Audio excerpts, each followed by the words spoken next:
Coste, muito obrigado por vir. Quero que todos ouçam um pouco do seu histórico e da sua história, porque quero perguntar a você sobre o Evangelho da Prosperidade. Talvez algumas pessoas tenham uma ideia do termo, mas tenham menos compreensão do que isso realmente significa e como isso está se infiltrando na maneira como as pessoas abordam a fé cristã hoje em dia. Então, você poderia nos contar um pouco da sua história e ir adiante para explicar o que é o Evangelho da Prosperidade? Sim, então a história de fundo. Cresci em uma família do Evangelho da Prosperidade, por assim dizer. Vou usar uma indireta aqui. No centro do mundo gospel da prosperidade, eu tenho um tio que é um famoso televangelista na TV. Se as pessoas não sabem quem é o cara que está no programa noturno na TV. Você é rico? Sim, do blazer extravagante. Ele costuma rodar um blazer, tenta curar as pessoas e derrubá-las. E a ideia deles é esta. Somos super abençoados e ungidos. Somos líderes religiosos muito poderosos e temos uma compreensão de Deus que o homem comum não tem. Mas podemos ensiná-los como ser como nós. Nós somos saudáveis, prósperos, ricos, poderosos e muito felizes. Vivemos o sonho americano. Se você simplesmente fizer o que dissermos, tiver fé suficiente e a propósito nos der muito dinheiro, você terá todas essas coisas. Se você já ouviu falar de um esquema Ponzi ou um esquema de pirâmide, a ideia é que os ricos ficam mais ricos, os caras no topo conseguem tudo, as pessoas na base sustentam o ciclo vicioso. Então, eles tocam o ministério dessa forma, usam o ministério da igreja por doações. A última coisa que direi para ilustrar é que eu via Deus como um gênio mágico.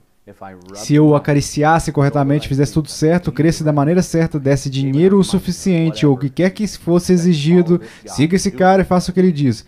Então ele me daria todas as coisas que eu desejasse. Eu diria que é um ciclo religioso enorme.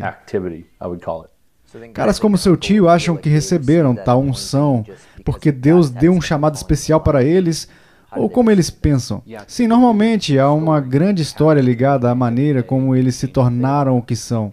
E normalmente não pode ser verificado, sabe? Como quando você e eu nos tornamos cristãos, nós contamos um testemunho sobre quem costumávamos ser e o que Deus fez, e de repente nós mudamos e as pessoas confirmam isso. E são histórias verificáveis. Ei, eu era um bêbado, eu era uma pessoa imoral, eu era um abusador, eu era isso, eu era aquilo, e Jesus me salvou. Eu estava perdido, vivendo na carne. Ora, no meio do Evangelho da Prosperidade é mais assim. Um dia eu estava sentado no meu quarto e Jesus apareceu, pessoalmente e fisicamente. Exato. E o Espírito Santo também veio e me disse, vou ungir você, você é um servo especial. Quero que diga a essas pessoas tais coisas e se elas fizerem isso, então se tornará realidade, pois eu te ungi e te chamei. Então, o que você tem é muito parecido com o início dos cultos religiosos. Um anjo ou alguém chega a um lugar onde ninguém está, exceto essa pessoa, como na fé muçulmana, como se eu fosse complementado por Gabriel, ou mormonismo, ou talvez qualquer outro onde há um anjo que vem, ou alguém diz algo, e esse líder ungido agora sai para liderar o fronte. Penso em algo comum agora, com aquela série de documentários da Netflix que saiu na Cientologia, a ideia de que alguém recebeu uma grande revelação que ninguém mais recebeu. Como se fosse o segredo dos segredos, o segredo da felicidade, da cura, da riqueza e tudo mais. Ora, o Evangelho da Prosperidade é isso. E geralmente os líderes começam com alguma história sensacional. Por que eu chamo de Evangelho da Prosperidade? Ora, prosperidade, obviamente, saúde, riqueza, felicidade, um sonho americano incrível, vida plena e Evangelho. Eles anexam essa palavra porque dizem, ora, as boas novas sobre Jesus são representadas pela palavra Evangelho. Literalmente boas novas. As boas novas são Jesus. Ele salvará você do seu pecado, ele te dará o céu, mas adivinhe só, você não precisa esperar até o céu para ter uma vida como a que terá lá. Você pode viver a sua melhor vida agora e ter todas essas coisas se fizer isso, isso e isso. Isso se você doar dinheiro e doar dinheiro, repetindo certas frases como um jargão religioso. No Evangelho da Prosperidade, quase como um humor, as pessoas chamam pelo nome e reivindicam, ou falam e determinam. Jesus vai me dar um carro, eu declaro isso, em nome de Jesus. Serei o próximo Pelé. Ou em nome de Jesus, Johnny entrará para o Hall da Fama, em nome de Jesus. Eu vou esperar por isso. Você é jovem, pode acontecer. Você anexa a frase mágica ao gênio mágico. Se quiser, pode viver a vida dos seus sonhos. Sim. Então, como eles fazem para manter uma certa rotatividade de pessoas pobres que ainda bancarão tudo isso. A maioria, depois de um tempo, simplesmente sai, pois entendem que é uma farsa, ou ainda há pessoas que dizem, cara, talvez eu não tenha doado o suficiente, ou não tenha dado com fé. Quais artimanhas eles usam? Ambos. Eles abusam dos vulneráveis e exploram os marginalizados em nosso mundo, em nossa sociedade. Pessoas que vivem na sarjeta, elas só querem uma vida decente, uma vida em que tem uma casa para envelhecerem, verem os seus filhos crescendo. Eles só querem um emprego estável e poder pagar as contas. Então tem muita gente bem intencionada que corre atrás disso. Eles geralmente são as maiores vítimas porque não entendem. Mas então, como que eles continuam acreditando? Geralmente é a pergunta, ou como as pessoas acreditam nessas coisas. Ora, o líder supostamente ungido dirá às pessoas, veja, se você não foi curado, ou não recebeu a bênção, foi porque você não teve fé suficiente, você precisa ter mais fé. E agora as pessoas jogam a culpa neles. É a saída perfeita, porque o que eles podem fazer além de se culpar? Mas e as pessoas para as quais parece funcionar? Ora, você diz a uma pessoa rica na América do primeiro mundo, se você for à igreja, se você nos der dinheiro, e se você simplesmente tiver fé, Deus vai te dar uma promoção, um emprego, uma casa, um bebê, um novo isso, um novo aquilo. Ora, onde no mundo e em toda a história você teve uma realidade tão profunda que temos na América? Se você disser isso às pessoas, quais são as chances de não haver uma porcentagem de pessoas em nosso país que receberá uma promoção de emprego essa semana e que dará dinheiro para a nossa igreja? Que terá um bebê? É extremamente possível. Sim, costumávamos chamar isso de profecia da espingarda. Você profetiza um monte de coisa e como um tiro de espingarda você acerta alguma coisa. Quando você acertar alguma coisa, há pessoas que identificam isso como um presente de Deus. E você pega todos esses relatos e sai contando a história para todos, produzindo vídeos sobre isso. Funcionou para eles, pode funcionar para você. E agora temos o cristianismo informicial. Tem diferença até mesmo de um pastor, como seu tio Benny Hinn. Ele é um pastor ou um evangelista, como se define. Todos eles usam termos diferentes. Então, o pastor Benny Hinn ainda é seu título, porque ele pastoreou uma igreja em Orlando décadas. Depois largou e disse que Deus o chamou para um ministério global.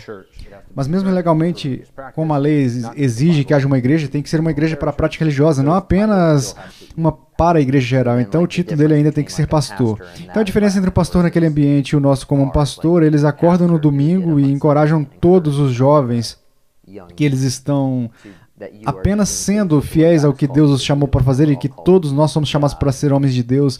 E eles dizem que você nunca vai ser como eles, como se eles tivessem uma unção especial. Tudo que você pode fazer é tentar captar ou receber o que Deus lhes deu, e eles dizem que podem imputar ou transferir para você o poder que foi dado para eles.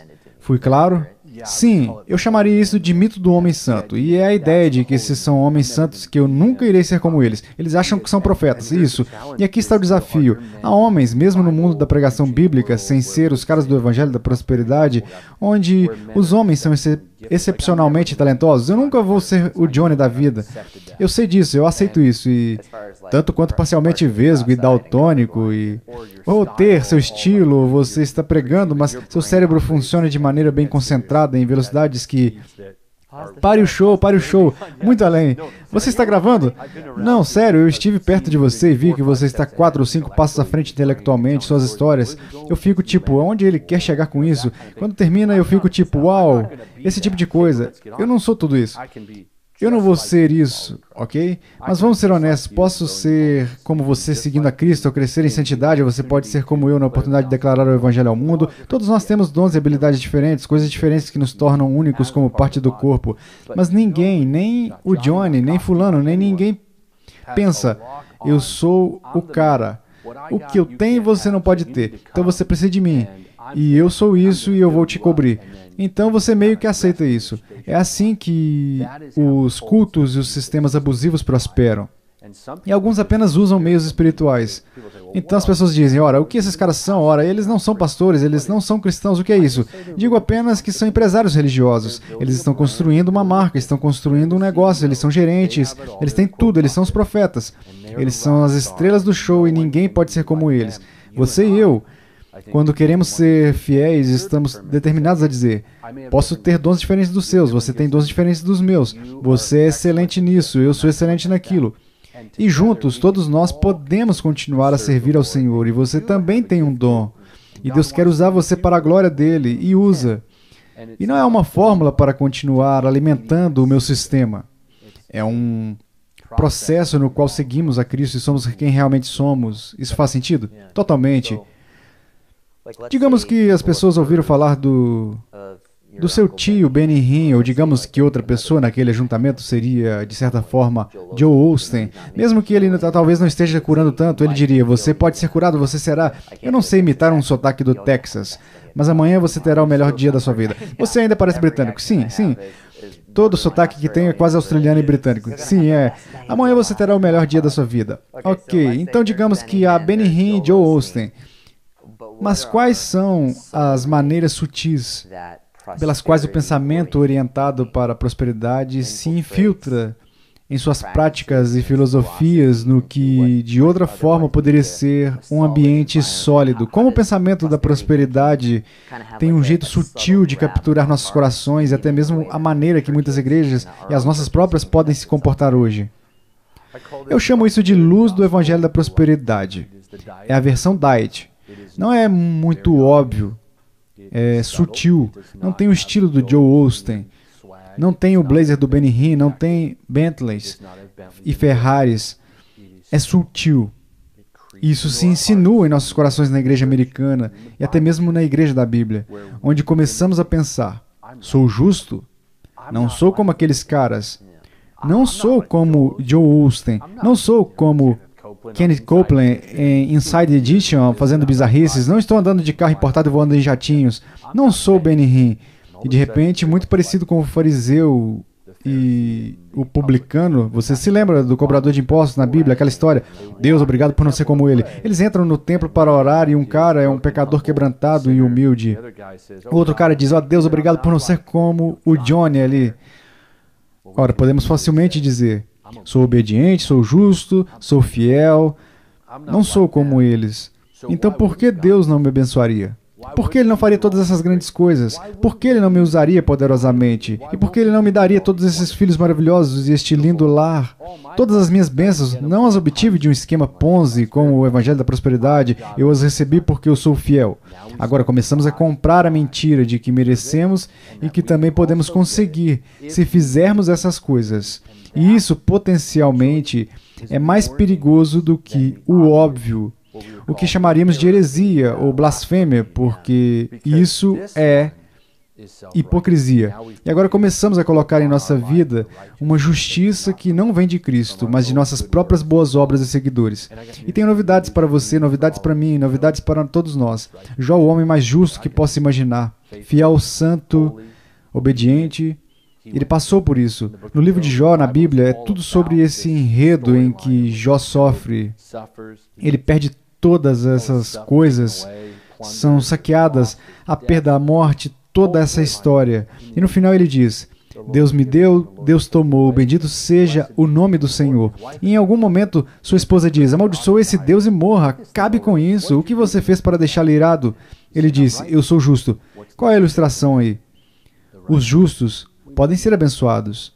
E isso é a bênção e a bondade de Deus. Devemos usar essas bênçãos para sua glória e sua obra de ser uma luz para este mundo. Mas também, os justos podem sofrer. E nem todos são saudáveis, ricos. Podemos sofrer, sim. E mais sofrimento do que bênçãos. Portanto, o Evangelho da Prosperidade, como uma versão diet, se infiltra em nossas igrejas quando pensamos que estamos indo muito bem. Não é de admirar que sejamos abençoados. E acrescento este adendo. Deus abençoa a fidelidade, claro. Mas isso anula o sofrimento? Nunca. Podemos receber mais porque fomos fiéis no pouco. Ora, qual é o objetivo? Ser fiel em tudo e igualmente. Nunca ser sobre nós mesmos e construir o nosso próprio império, mas ser sobre Ele, sua obra e sua glória. Coste, foi muito útil. Obrigado pelo seu tempo. Creio que será uma bênção e até um desafio para nós pensarmos como, mesmo se olharmos para o Evangelho da Prosperidade como um nós contra eles, e estivermos em uma igreja que é sólida na doutrina, podemos facilmente começar a pensar como o fariseu e dizer, Deus, eu te agradeço por não ser como ele. E a bênção de Deus, a nossa igreja, e a bênção de Deus em nossa... pode promover a vanglória em vez da humildade e da gratidão. E isso pode ser muito perigoso. Então, obrigado por seu adendo. É sempre ótimo estar com você, irmão.